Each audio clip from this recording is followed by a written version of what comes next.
Мы выезжаем из гостеприимных домиков поселения Ар-Браха и поднимаемся на гору Кабир, где находится современный поселок Алон-Море. С вершины горы Кабир видны горы Эйваль и Гризим. Между горами Кабир, Эйваль и Гризим в долине расположен город Шхем. Древняя дорога из Месопотамии на Святую Землю проходила по долине реки Терца. Сегодня там проходит дорога, ведущая из долины Иордана в центр страны. В Торе эта дорога названа Дерех Маво Шемеш, или в переводе «Дорога восходящего солнца». По этой дороге поднялся со всеми своими стадами наш праотец Авраам. Первым местом, где он остановился, была гора Эйваль, на вершине которой Авраам увидел Алон-Море, что в переводе значит «дуб указующий». Дуб указывал Аврааму место, куда он должен подняться. В Торе сказано: «А хананеец тогда был в этой земле». Что же это за кнаанеи, хананеи, которые уже были в стране? Эта страна принадлежала Шему и его потомкам, семитам, а Ханаан, отсюда кнааней, это сын Хама. Его место в земле потомков Хама, в Африке. Со времен Вавилонской башни старые границы сместились, остатки семитов все еще живут в стране, например, священник Малкицедек в Иерусалиме, но хананеи захватили большие территории и подвинули семитов.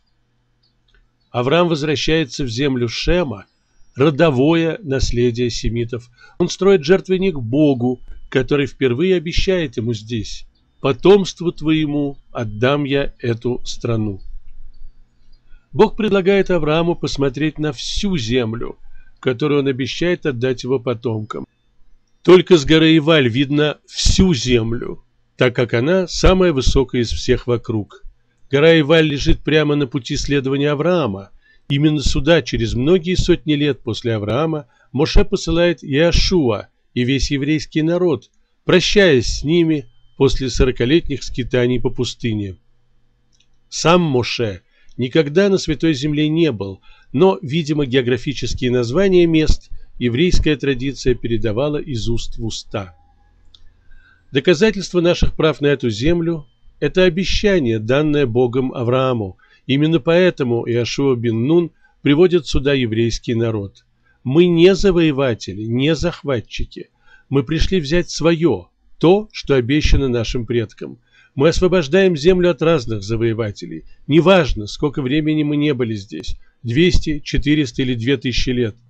Если жив еврейский народ, то жив и завет с Богом, обещавшим нам эту землю. Недаром в наше время первое поселение в Самарии названо Алон-Море, по имени места, где впервые остановился Авраам, дойдя до Святой Земли. На горе Эйваль до наших дней сохранился большой холм камней. Археолог Адам Зарталь исследовал этот холм и пришел к выводу, что это древний жертвенник времен Иошуа бен Нуна. Причем внутри квадратного жертвенника Иошуа спрятан круглый, более древний жертвенник. С большой вероятностью это жертвенник самого Авраама.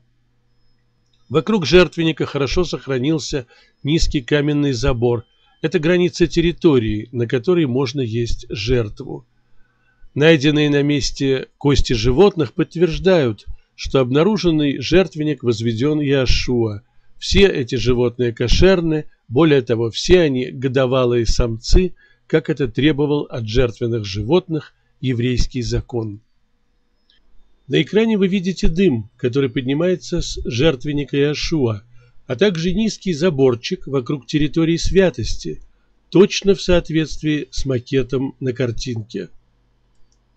Обычай жертвоприношения годовалых агнцев остался у самаритян до наших дней. В Песах на горе Гризим у самаритян собираются десятки тысяч израильтян и туристов посмотреть на это торжество.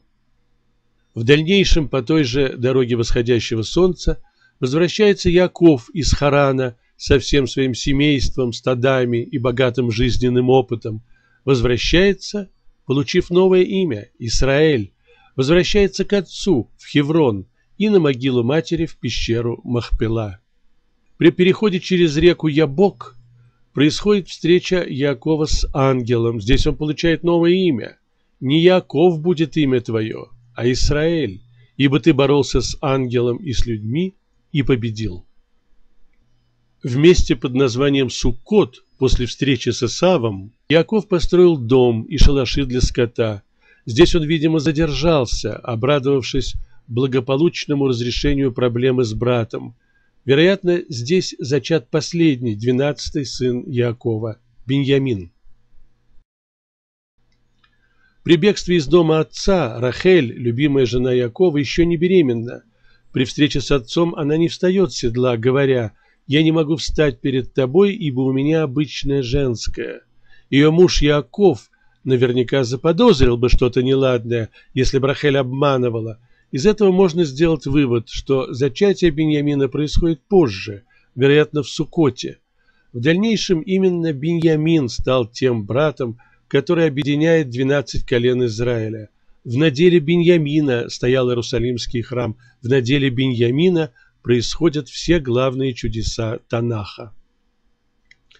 По дороге в Хеврон Яаков задержался в плодородной долине Шхема.